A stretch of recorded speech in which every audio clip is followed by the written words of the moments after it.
And then the movie ends with Dickie being murdered. And the second to last scene in the movie is young Anthony at Holstein's Diner, where the last scene of the show takes place and what many people interpreted as the Tony Soprano's death scene.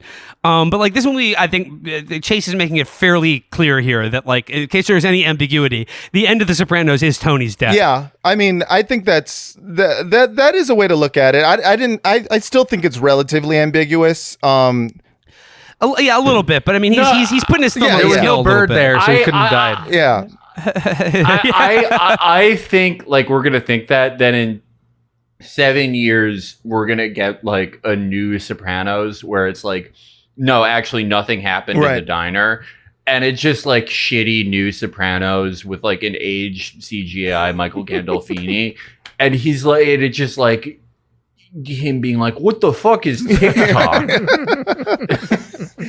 Like, if David Chase really wants to be like, fuck the fans, I would love it if he wrote that. If he has Tony like get on TikTok and like drives a Prius and shit, that would be awesome. Well, I don't know if you guys clocked this or not, but like the pinky swear was not actually the end of the movie. In one final troll of the audience, this movie includes a post-credit sequence where it says directed by Alan Taylor. You hear woke up this morning, got yourself a gun. You're like, damn, that's The Sopranos, baby. Then it cuts to a scene of Leslie Odom Jr. and he's on the street and he's like meeting with his head guys. He's clocking money. He's like doing business and shit. And you're like, this is like was only included because like I know David Chase just knows his audience, and they were like, oh, we're gonna see Anthony. He got himself a gun. He's gonna kill this Ditsoon. Oh, he's gonna kill this Shine. Get revenge for his uncle. And then nothing happens.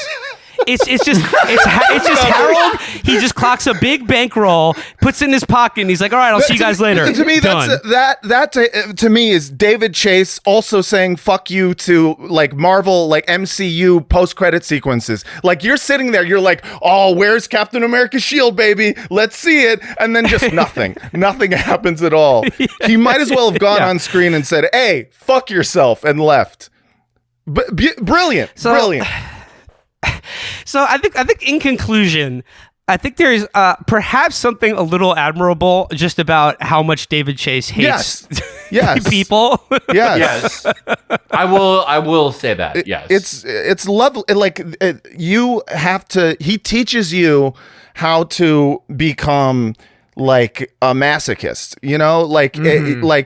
the more he shits on me, the more I want him to make more content. It's weird, but I admire it. That's what an artist does. Just like the guy who gets his head blown off with a shotgun. My attitude is David Chase. I'd love to eat his shit. David Chase. If you want to keep making series and movies that will infuriate the fans, I have so many ideas for you. I came up with this one just now.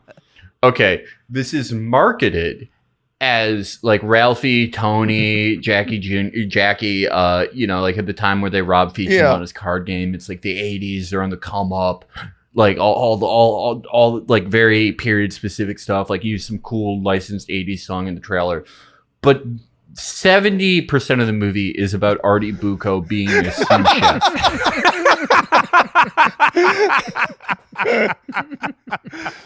Oh man.